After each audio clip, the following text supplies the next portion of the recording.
up Detroit is out cold. Take 313.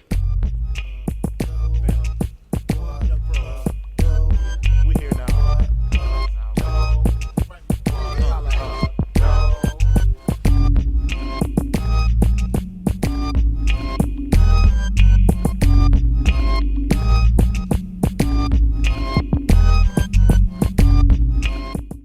What up, though? What up, though? What up, though? Man, what's good with you? What's happening, nephew? How you doing, brother? Man, I'm good. I'm good, man. What's up with you? Oh man, just been grinding as usual, man. Working hard and trying to also continue to blow up this podcast, man. You know how we do, nephew. Got to, man. We appreciate everybody who's been keeping up with us, checking for us, man. We most definitely appreciate you guys. As you can see, man, we here is episode 2 of season 2. We're here with another banger. We got another great guest coming later, man. A longtime friend of the show, a longtime homeboy of mine. Great quarterback, Dequan fan over at University of Toledo. He'll be joining with us a little bit later on. We got some stuff to talk about the playoffs. As we record this today, we are game 2, first round game 2. You know what I'm saying? So we right into the swing of things, playoffs. We'll talk about a little bit of that. One thing though that I also wanted to make sure to bring up, kind of the biggest thing that's been kind of happening around sports since the last time we recorded, is the whole thing with Kwame Brown and getting into it with Gilbert Arenas and getting into it with everybody and going off on the internet. And that's just been crazy. You've been keeping up with that? Yeah, it's definitely been crazy, nephew. For one, I think Kwame just got, sick and tired of being sick and tired. Obviously he dealt with it for 10 years in the league because of what his expectations were with him being the number 1 pick, and being on teams with leaders that had strong viewpoints. I'll just say that. Michael Jordan, going to let you know what he feels about your game and what he expects from. Kobe Bryant, he's going to let you know what he expects of you and what your game should be like. I mean, he's just that type of leader. And so the expectations of him were to a level that he actually never reached, although he had a solid career with 10 years into the league. 10 years in the league. Yeah, I feel like you're trying to say that.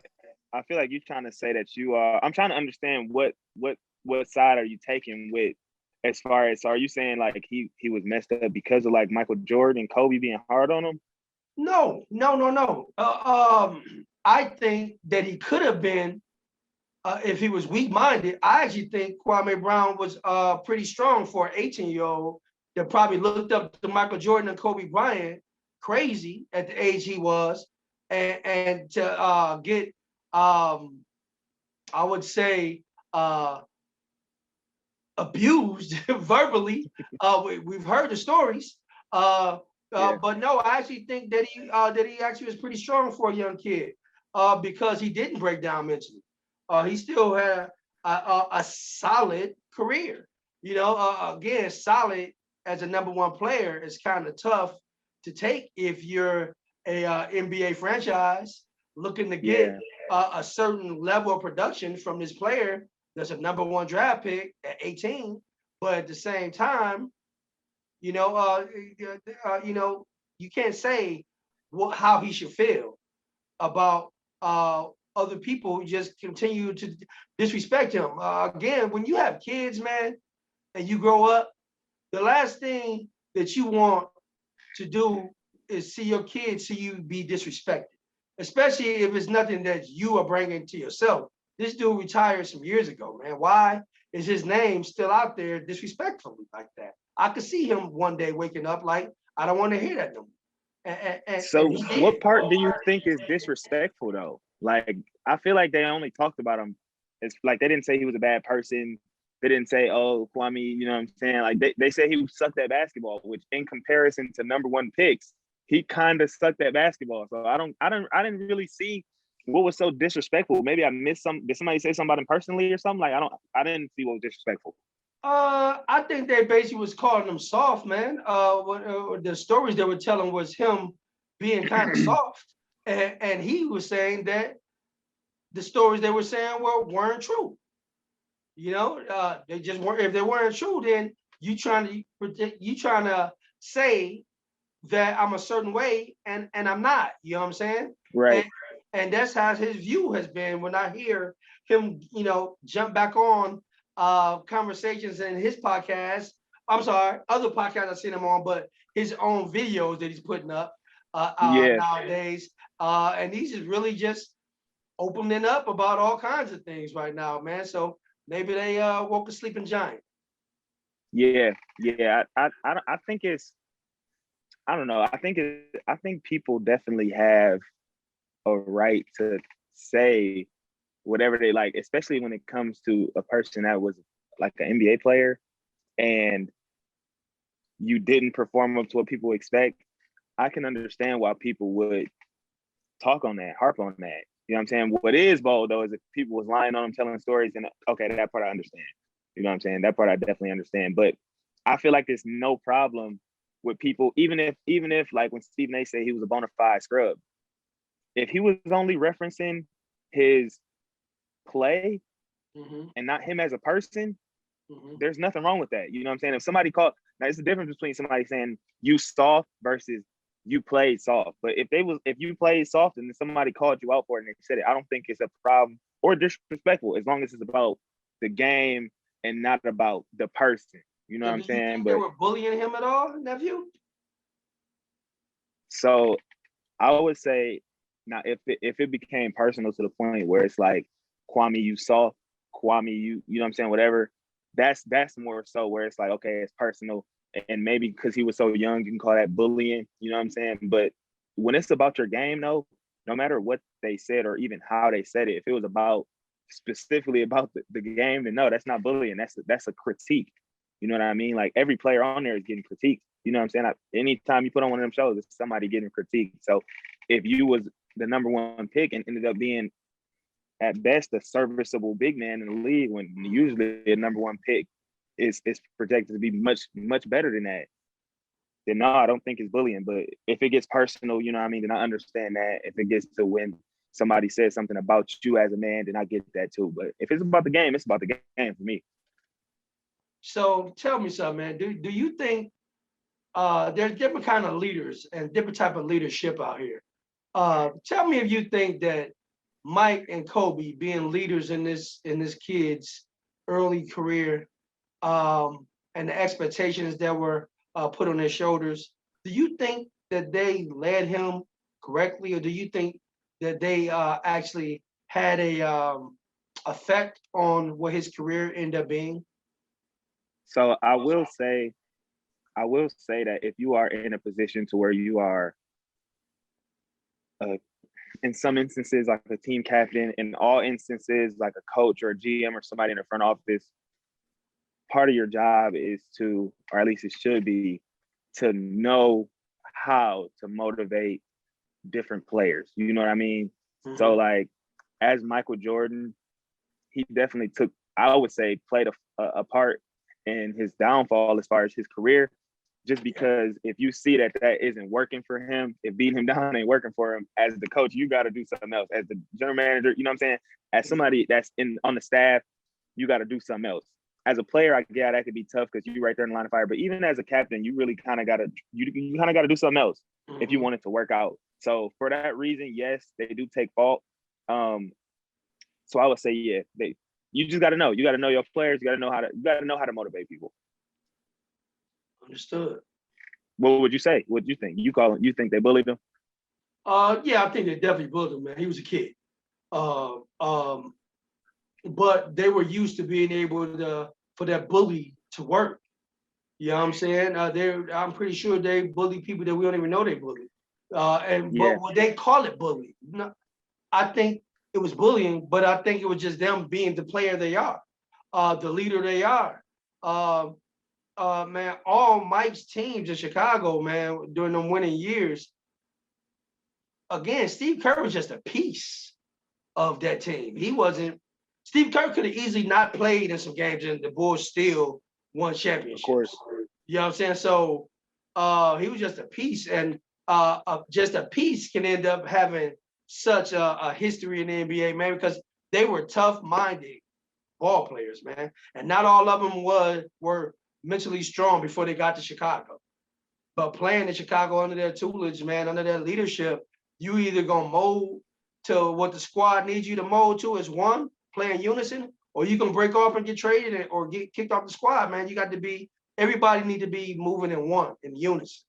And to me, that was by the leadership of players like Kobe and Mike with those championship teams that they had in those years. No, I feel that. Yeah, it could be tough, and that especially when the Kwame situation. I don't want to keep going on about Kwame for the whole episode, but just when it's a young player, it definitely can have a heavy impact. And as a coach or somebody like that, I think you should just have a little bit more awareness about how certain approaches affect certain players. Exactly. But anyway, every player's different. Yeah, exactly. But I did have something that I wanted to bring up. Mm-hmm. Speaking of young players, right? So far in the playoffs and the play-in, the young players in the league have really been fooling. Like, obviously, Booker played real good. The last game we saw from him, they just lost to LA to tie it up 1-1. Mm-hmm. But that first game, he had like 35. He played good second game too, but they took the L. Tatum had 50 in the playing game last week. Mm-hmm. Luka is up 2-0 on the Clippers. So obviously them, Ja in the playing game over Steph, Dylan Brooks, even players like Xavier Tillman hitting big shots. Jordan Poole made some big shots. MPJ's been playing good.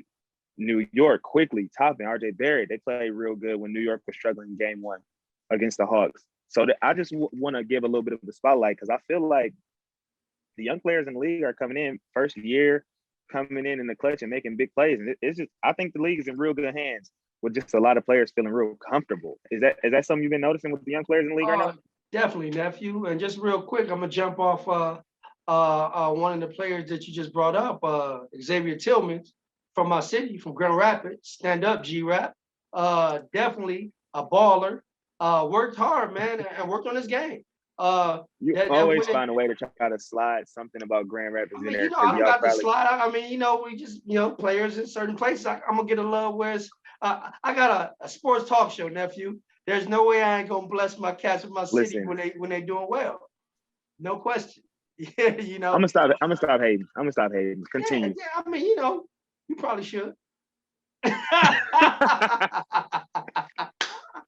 No, man, but really though, the young players in the league, man, the league is in good hands.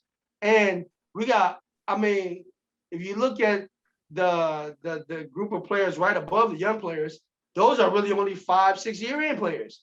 And there's a couple of those that are dog ballers. You know what I'm saying? Mitchell.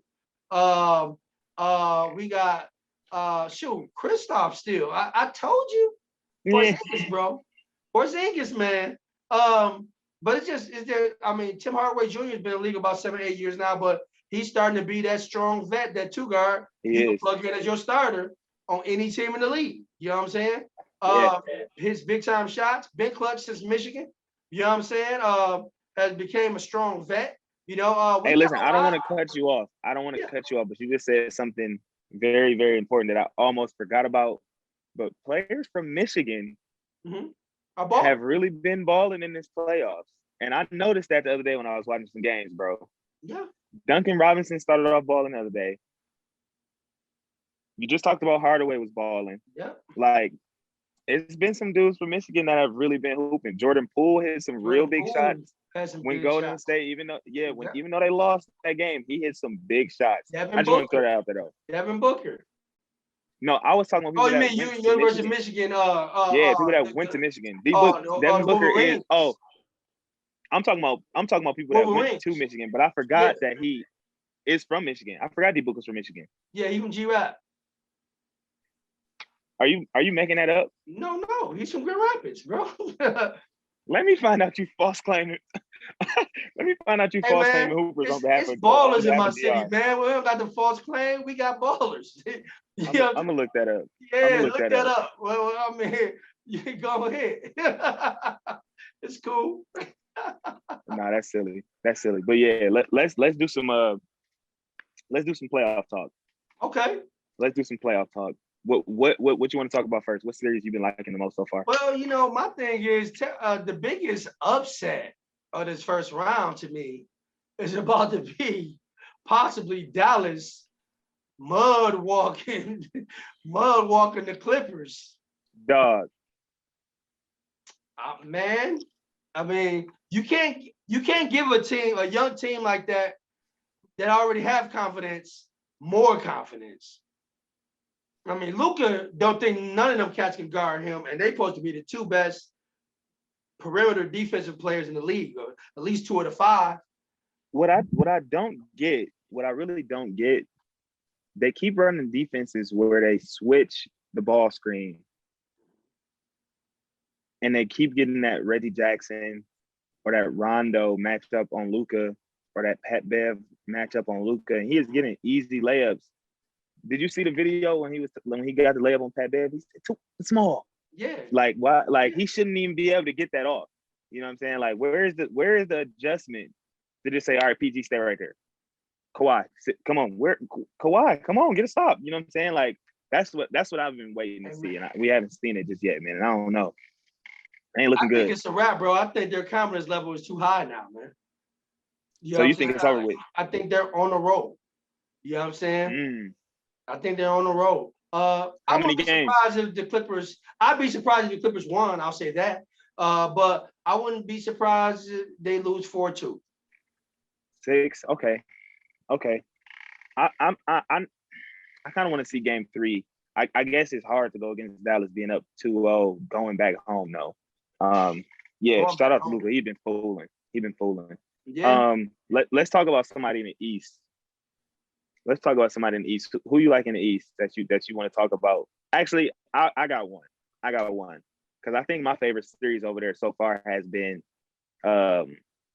Milwaukee and Miami. Mm-hmm. Because I had a feeling that Milwaukee will be able to take a nice, strong lead in this series. You know what I'm saying? I feel like Milwaukee has been playing just a little different with that Drew Holiday adjustment. Yeah, for sure.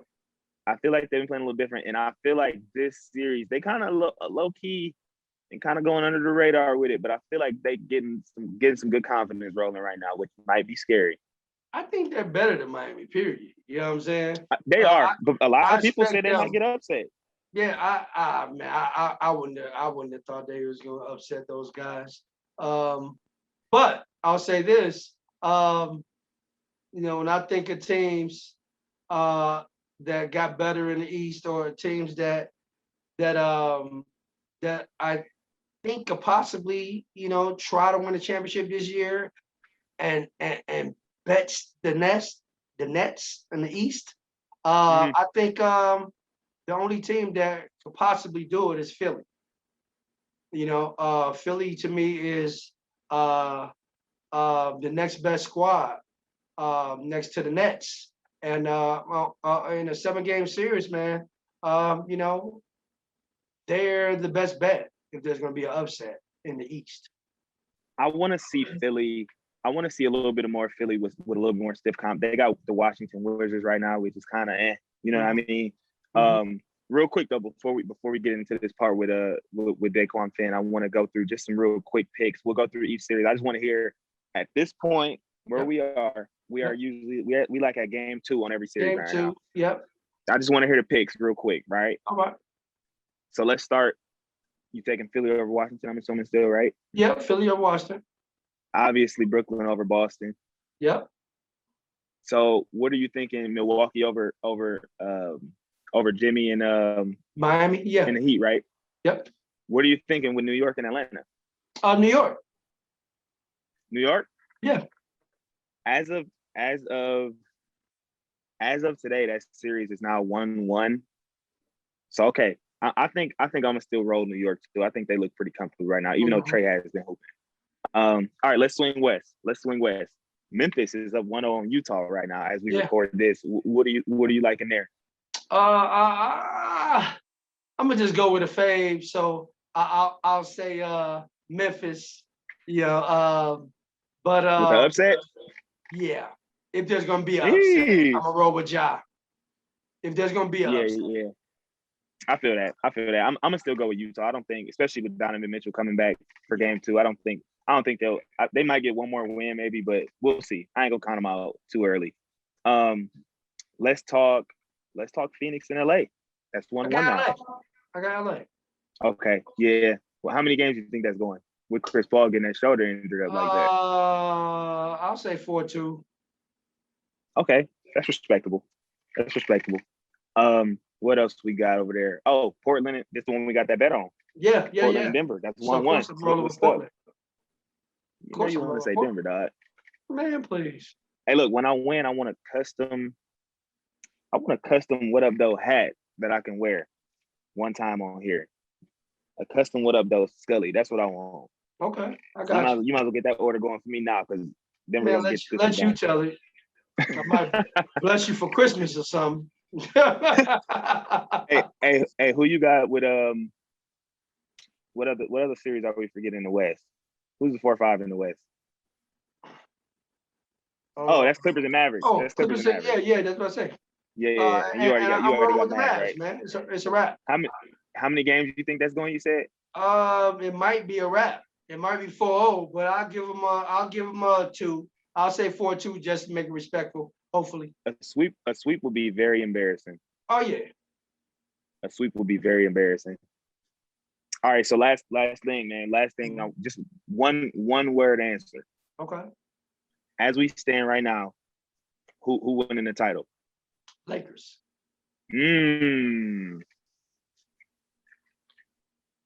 I'm very interested.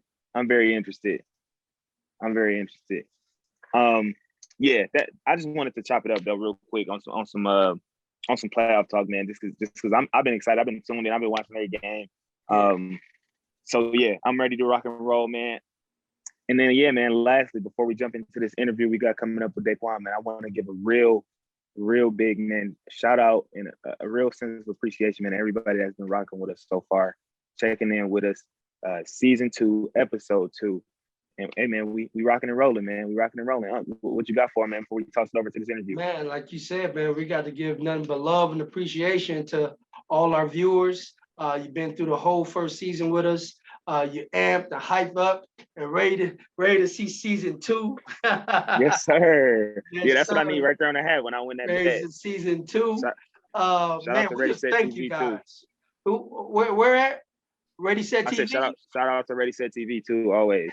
Ready Set TV, YouTube. Check us out. Yes, sir. Most def, man. All right, let's check out what Dequan is talking about, man. We're gonna check in with him real quick.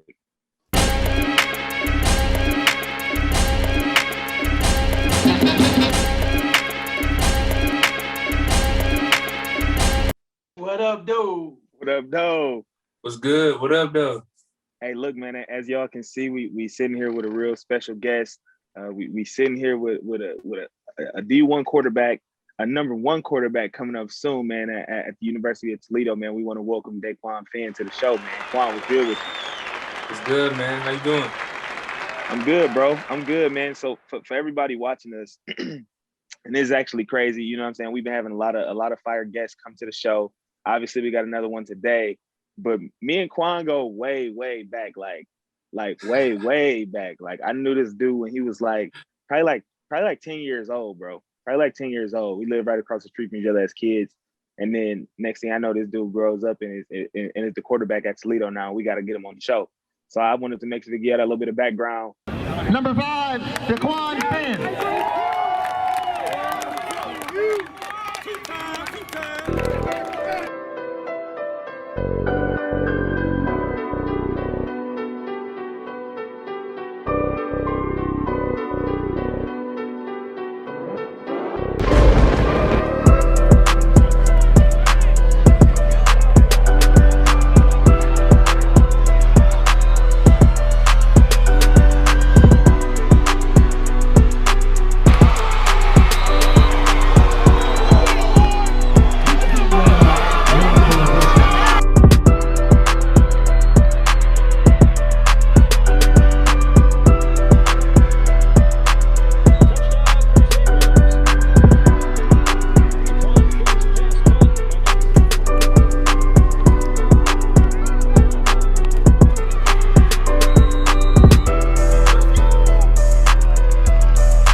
know, I'm not really a stat guy, but like the main thing I focus on is winning. I love to win. I hate losing. Like I could throw for 500 yards and we still lose, and that's still doing the top of my mind when I'm going to sleep. So just winning. I love winning. Let's get it! I'm James, man. What's up with you today? Man, I'm ready for another great show, nephew. Hey, welcome to the show, Quan. Appreciate y'all for having me. Yeah, Most I've def, heard man. nothing but good things about you, man. From what you're doing right now with trying to grasp that starting role and take your team to the playoffs and even further if possible, all the way to your days as a legend back in the days, as a Motor City living legend. But we'll get there in a little while, man. Let's focus on what you're doing in Toledo right now. Right now, I'm currently, you know, with workouts right now. Like we just started, like kind of like a OTAs, a type of deal, type of format. So, it's not too much. Like we'll have workouts like every day, and probably like, you know, like metabolics like once a week or twice a week. So we'll do that. I'll get my receivers, group them up, and like we'll get some extra work on the field and stuff like that. So, you know, nothing too much. Just focus on ball right now. Hey, real quick, can you just go back just a little bit and let our viewers understand what metabolics is? Yeah, so metabolics is really like a player oriented like workout. So like for me, I'm the quarterback, so I get my receivers, get my guys out, and we'll go to the field and like I'll throw routes to them and like just get our time in and get our you know, perfect our craft. There you go, mastering that timing. That's what QBs do to get that timing down with their receivers, huh? Yes, sir. Okay. Most def. Hey, look, I want to definitely keep talking football. I want to say I think you got to be, actually, I know you got to be the first guest to ever bless the show getting braided up mid-episode. You got to be the coolest guest we ever had to ever come on the show. So I got to make sure to get that out there before we even get into it for real. Yes, sir. Yes, sir. Braided for OTAs. Oh man. Hey, so look, you know, salute to the stylists. Yeah, got to get the stylists some love right now. Salute to the stylists. Yeah, man. So obviously, we know you got some big stuff coming up at Toledo. I want to talk about that some more. I want to take it all the way back though. I want to take it all the way back because I know Quan from when he was 10. You know what I'm saying? But I want to let everybody else get to see that a little bit too.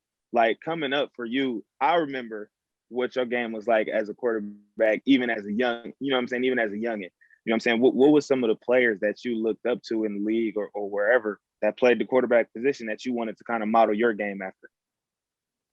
You know, growing up, you know, I was a huge Michael Vick fan, you know, so anything he did, that's what I wanted to do. I want to wear number 7 like he wore number 7. I want to wear the glove on the left hand like he wore on the left hand. Like I wanted to like really be Michael Vick. So that was like my idol growing up, you know, like modeling my game after him. So, you know, that was that. No, most def. And I mean, I think just the kind of the mobility that you kind of bring as a quarterback, it kind of shows, you know what I'm saying, that's something that you kind of modeled your game after, you know what I'm saying, especially as you got a little bit older, moved on to high school, was Mr. Football, you know what I'm saying, 2018. That was huge. You know what I'm saying? That was huge. How was that accomplishment, man, when you got that? Man, that was a huge accomplishment, you know, like I was preparing my whole life for that, to be honest. Like, you know, growing up, seeing like other high school quarterbacks being able to like get that opportunity and get that platform, you know, it's a blessing. You know, I'm just thankful to be in that position. I was thankful enough to be in that position, you know, and putting in the hard work, you know, dedication and having the faith and just trusting the process throughout that whole journey. So it was a blessing. What was that? That's actually that goes into the next question with me. Knowing the hard work that you put into getting exactly where you are, man, and focusing on being a college D1 QB. Can you tell me the things that led you to where you are today? What kind of preparation it took, just for those younger athletes out there that are looking up to you and other players, and just so they don't think that everything is always gravy just because it looks gravy. They're not seeing those days that you get Yeah. up 2 3 hours earlier than everybody else and putting in miles running and the shape it takes and getting in the best shape you can be in, the conditioning and those things. Tell me what the preparation is like, being prepared to be a great high school QB and lead to being a great college QB. Yeah. So actually, growing up, my mom used to make me wake up at 5 o'clock in the morning. So she used to have to go to work at 5 o'clock in the morning. And while she's getting up, getting ready to go to work, she'll wake me up. And like I had to do push-ups, sit-ups, pull-ups, jump ropes, like all that type of stuff. Like every single morning, even days where I didn't feel like waking up, she'll just come in my room, say, "Quan, get up, let's go get it." And I just, work out. And I thank her for that because that like brings that work ethic out in me because, as you perform, as you progress and keep forming that habit, it becomes natural for you. So, as I got older, into high school and stuff like that, like she didn't have to do that for me. Like I was just self-motivated because I know that like the things that I want to do in my life, like I wanted to, be great. Like that's still in my mind, being great. I want to be great in doing anything, like brushing my teeth, like, just anything. Like I want to be great in doing anything as possible. So, I just thank her for that. And, just you gotta just keep working, even on even on the days where you don't feel like working. So that's how I took it, and that's how I took the approach of it, and things how it Hey, turned out how it's supposed to be. definitely mad props to your mom, man, for putting that work ethic in and making that part of your makeup, man. Sometimes you never know who it is that helped push an athlete to the top of that mountain peak. And sound like mom was definitely that person. Definitely props to moms. And one last question pertaining to that QB aspect of being a D1 QB. Tell me, what is the hardest part about being a Division I quarterback? I'll say just, you have to like be level-minded at all times. Like you can never get too high, you can never get too low. Like you just got to be at that steady drive at all times. Like like I used to watch a lot of Peyton Manning too. Also, like when he throw a touchdown, he'll celebrate, but it's not, he's not all amped up. Or when he throws an interception, he's not all mad and just taking it out on everybody. Like he just at this steady pace at all time. And that's what like you have to be as a quarterback, as a Division I quarterback, because you're gonna face criticism, you're gonna face doubt, you're gonna face everything, you're gonna face the whole nine. So just staying at that steady pace at all times and staying calm is gonna help you prevail.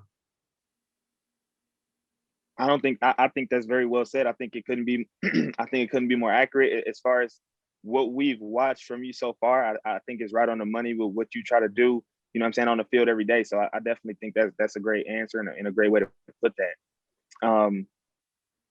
I wanted to make sure to ask, man, like, so obviously you've had a lot of successes on the field, you know what I'm saying? Mr. Football in 2018 for the state of Michigan, that's a huge accomplishment. That's a huge deal. The fight for the job is looking like it's your turn now, you know what I mean, to step up at Toledo. At what time was it that you really started to see a separation from yourself to your peers as far as other quarterbacks and football players out there? When did you start kind of feeling like, okay, I'm getting good at this? My biggest thing was grasping the mental aspect of the football. So, everybody like, if you're like a dual threat quarterback, everybody says like, oh, he's just gonna run. But understanding like the defenses, the different coverages, and really like dissecting those defenses and knowing your why and like your offense, like that's really going to separate like average quarterbacks from great quarterbacks, because of course anybody can like just hand the ball off or just do this and do that, but knowing your why into like knowing your why into like knowing is basically just giving you your whole answer, because once you know your why, you basically got everything that you want.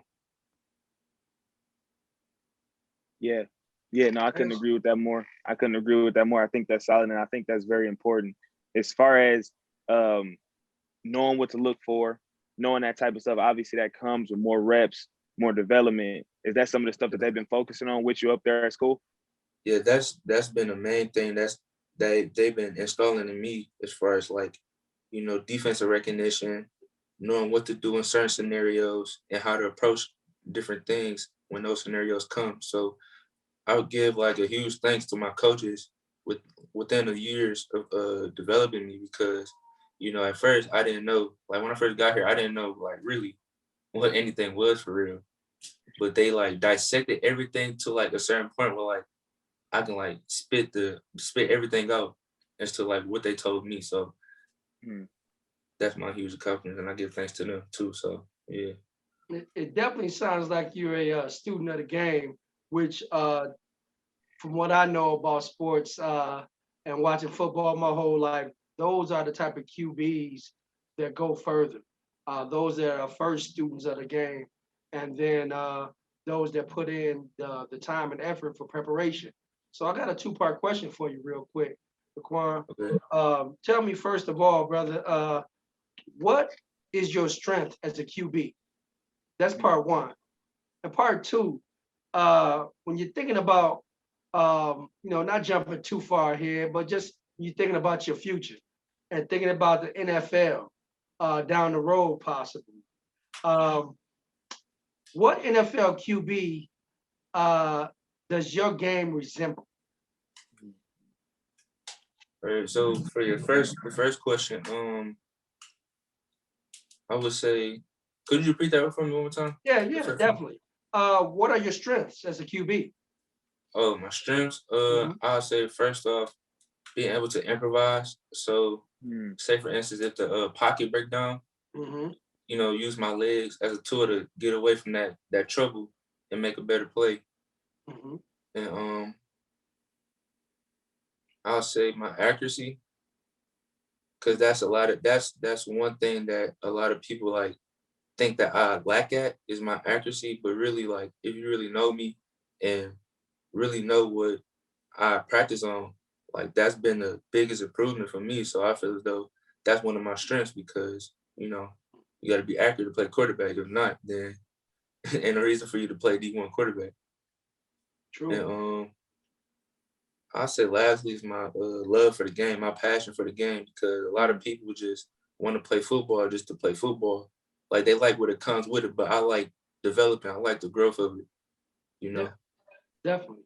Getting better with your game. So lastly, like I said, we're thinking of the NFL. Tell me what NFL QB does your game resemble? You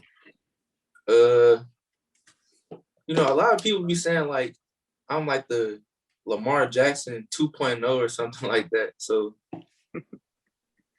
I can kind of see that a little bit, but you know. Okay. Well, I like how he tried to keep it modest and say, yeah, you know what they say, man, a little bit here and there. I seen some film. I'll go ahead and say it. I seen some film on it. I want to go past film. I'm definitely, I promise you, this upcoming season, I will be at a Toledo game, man, in the stands, rooting for you. So Toledo's not very far away, man. I'm gonna definitely promise you that, and we'll definitely have you back on at some point to talk about that as well. But I'll definitely be there to come check you out at least one home game this year. Okay, most definitely. Hey man, one last thing that I wanted to ask you, man. I know you talked about growing up, childhood, talk about you know, how your mom was always staying on you. But I also know though, and I remember, man, Lil E. I know you got a little brother, Lil E. Shout out to Lil E. I know Eric gonna be watching this one too. What do you think though? This is where I'm kind of tying it to. one thing that you kind of got to have as a quarterback is great leadership skills. Mm-hmm. How do you think that maybe you having Lil Bro, obviously you had a good example from mom as far as working hard. I know that's something that you passed down to him. But how do you think that leadership and that coming from being a big brother like you are, how do you think that translates to your leadership skills as a quarterback? Well, like just not having that, long-term memory, just not try to like think about a lot of negative stuff. That's one thing I like say. And just like as far as like staying strong, like I said, like having that calm mind at all times. Like, like for him, like, little brothers gonna have their attitudes and stuff like that when they get yelled at by moms and stuff like that. But you gotta shrug it off at the same time, because you don't wanna, keep that same attitude all the time. Like life goes on and you just can't be mad forever at the world. So that's one thing I taught him, just not just being too angry at everybody, just staying positive minded and, just being happy. Because now that I look at it, like he's more happy now, and like, you see him more interacting with his friends and stuff like that. So, that make my day. So no, that's a beautiful thing, bro. That's a beautiful thing, man. Hey, Lil E, shout out to Lil E. Shout out to Lil E. Hey, look, make sure hey, look, I couldn't let this episode go past. We talk about hoops all the time, right? And I couldn't have you on here without bringing this up. Story time for everybody viewing us, right? So back in the day, Quan was a cold hooper, right? He played on the Legends on my pop's team. You know what I'm saying? He was a cold hooper back in the day. He had a famous jab step. Now, when I tell you he had a mean jab step, like to this day they do it, like when they do the drills, I think he might call it like the Dequan jab step drill. Like, what? Yeah, he used to get a lot of buckets, and it used to always come from the jab step. Like that was the go-to move. Do you still got hoop game, man, or what? Man, I probably gave the hoop dreams up around 8th grade, man. I ain't even gonna lie. Oh man, you don't got the jab step in the bag no more? I still got the jab step in the bag now. Don't get me wrong, man. we can still get going with it, man. Oh man, no, I had to bring that up. I had to bring that up, bro. Just real quick, I'll say this. And again, Dequan, you didn't know possibly, but I actually coach for the Legends. Have coached the last 3-4 years at the Legends as well. So I will say that your dad definitely one of the main things he teaches is the jab step. that's probably one of the first things to get on the players about is the jab step. And while in the middle of their offense, seeing the floor, jab step, and seeing what you got before you just put the ball down. He teaches that big time. It may be because of Dequan. Man, I remember one practice he used to have us doing jab steps the whole time for 2 hours. Yo, he's gonna be rolling to hear that. He's gonna be rolling. Oh, man. Hey man, that's hilarious, bro. That's hilarious. Hey, look, Quan, man, we definitely appreciate you coming and chopping it up with us, bro. Always a pleasure having you around, man. We super proud and super excited to see what you got coming up next, man. We know some big things coming from you.